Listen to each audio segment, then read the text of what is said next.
Welcome to solverfy. In this problem, we have an oil spill, which leaves a thin layer of oil on top of the ocean. So, if this is our layer of oil here,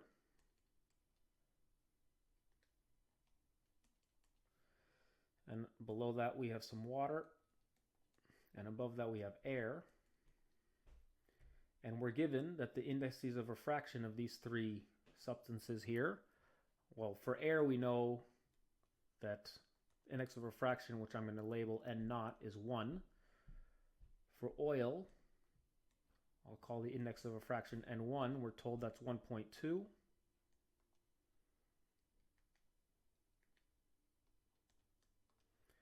And for water, the index of refraction I'm going to call N2, we're given is 1.3. We're told that the thickness of the layer of oil, which I'm going to label L, we're given as L is 460 nanometers. In parts A and B, we have an observer above the water and an observer below the water.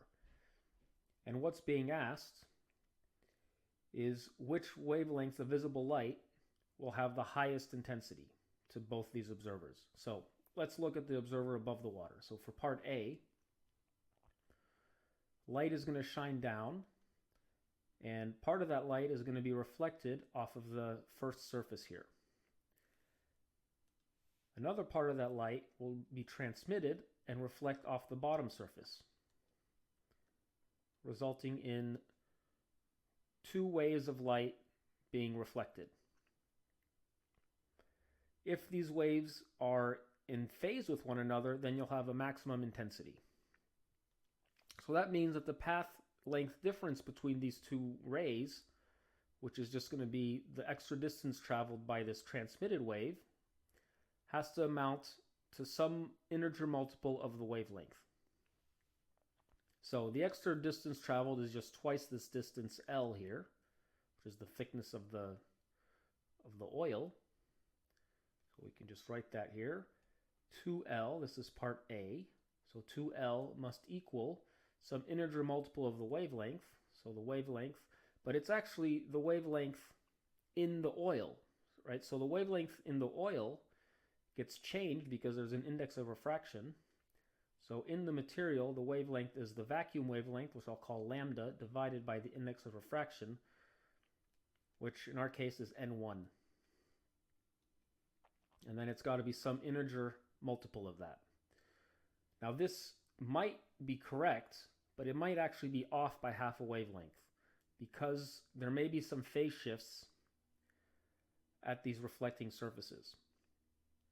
So what happens is,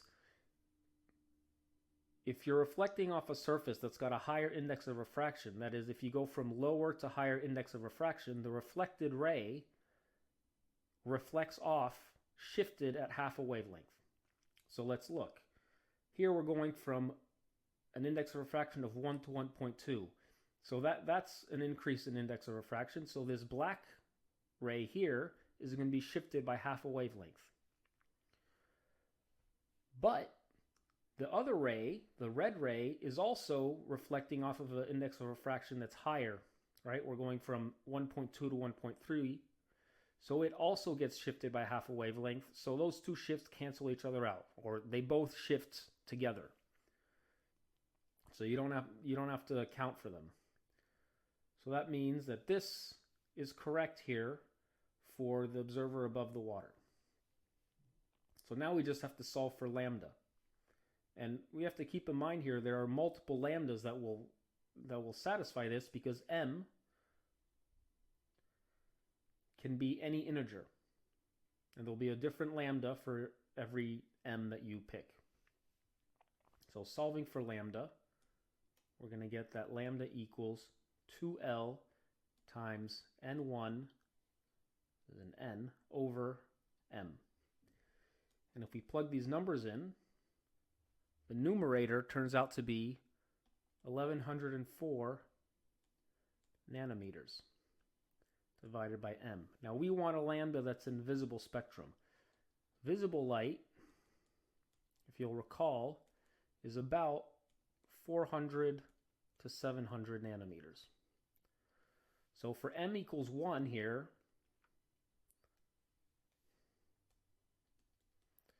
we get that lambda is 1104 nanometers, which is not in the visible spectrum, so that doesn't work. So let's try m equals 2. I mean, we're not far off, so we don't have to jump to say 10 or something. We know it's going to be somewhere around 1 because 1100 is not too much bigger than 700. So for m equals 2, we're going to get that lambda equals 552 nanometers. And that is in the visible spectrum, so this one works. Let's see if m equals 3 works. M equals 3, we get that lambda will just be 1104 divided by 3, which is 368 nanometers. And this is outside the visible spectrum. It's less than 400 nanometers, so this doesn't work. So the only one that works here will be lambda equals 552 nanometers. So that's for part A. For part B, the observer is underwater. So instead what we're going to see is we're going to have light come in. It's going to be transmitted through the first surface, and then it's going to be transmitted through the second surface. But another way the light might reach this observer underwater here is if this initially transmitted ray, instead of transmitting through the second surface, reflects off the second surface, and then reflects back, and then transmits. And now we have to play the same game with this extra distance traveled by this red ray.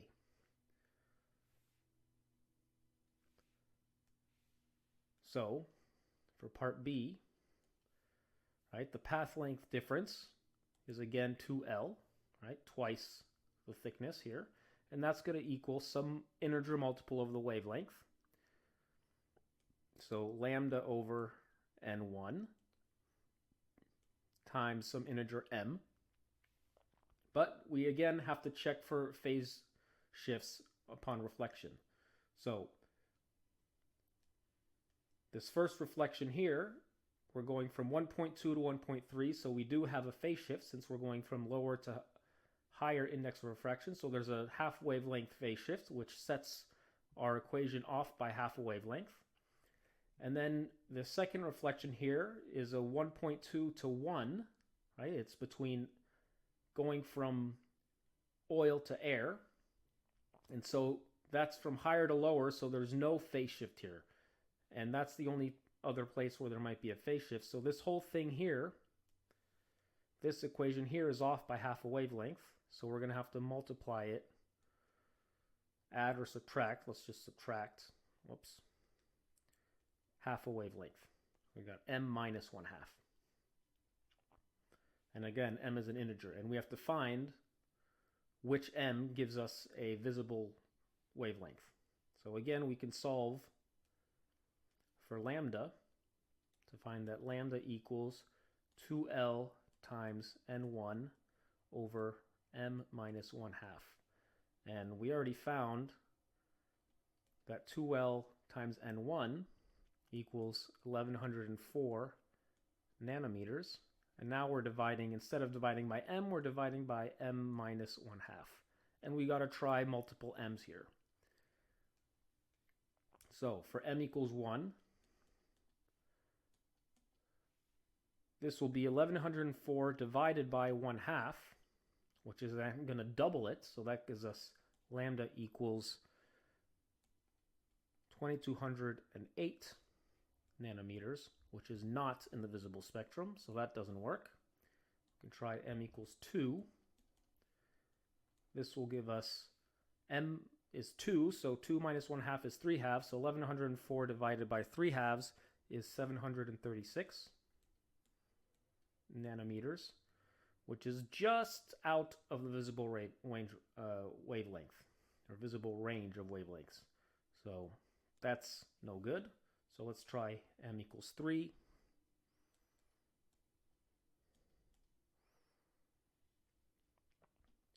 This will give us 1104 divided by 3 minus 1/2, which is 5/2.